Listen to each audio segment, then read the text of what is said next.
Pinpoint Weather on NBC5 News is brought to you by the Cow Creek Umpqua Tribe. Hey, welcome back into Sunrise. We're at 64 to start off this Friday morning. 3-degree bump in temperatures compared to yesterday. That's about where we're going to see the jump in our high temperatures here for today, at least for Medford. Lots of sunshine out there in clear conditions. You see the high topping off at 96. We've been at 93 for the last couple of days, and we have sunshine out there, and that's going to continue for today. We might see the return of a little bit of a haze as we get into the evening and nighttime hours. We might even get up into the 100s for Happy Camp here today. You see the difference along the coastline. Checo effect for the Brookings area. The wind coming out of the inland areas pushing along the coastline. They're expected to get into some 70s, if not 80s here. They're already into the mid 70s this morning. Lower 90s for the eastern half of our area. And it is getting much hotter for this weekend and into next week. Extreme heat warning in place. This is from tomorrow going all the way through Monday.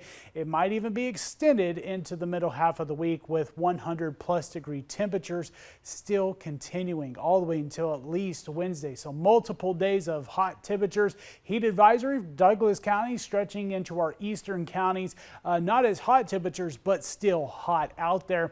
The longest consecutive stretch of 100+ degree temperatures for Medford is 10, set back in 1967 and 1962. We're going to be averaging about 5 here for this stretch. Of course, we still got a lot of summer to come. We can definitely get on this list for 2025. You see 2024, we topped off at 7 for the longest stretch. Now getting into, of course, the wildfires. We've got a lot of the smoke out there right now, which has been pushing to the south and southeast for the last couple of days. We've had clear conditions up across southern Oregon. Well, look what happens as we're getting through today. We're going to have a little bit of a shift in what is expected. You see the smoke kind of filling back just a little bit further to the north, especially when we get into the nighttime hours. So a little bit more of that smoke and haze expected in the sky as we get into this weekend. You see throughout Saturday, likely to stick around. Of course, the biggest contributors of a lot of this smoke, the Elk Fire, all the way down to the Butler Fire, which little to no containment on those. And with that, of course,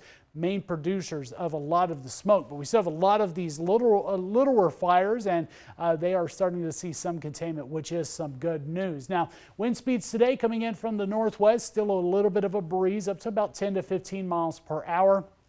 Of course, any wind, especially in the heat of the day, just continues to bring worsening conditions for the firefighters, and it's not going to get any better as we get through this weekend, as we will be in the triple digits into next week. We might even see a little bit breezier winds Sunday into Monday, as well as into the middle half of next week, where we start to cool off, not as hot into Thursday of next week with 96 degrees. Still hot, no doubt about it.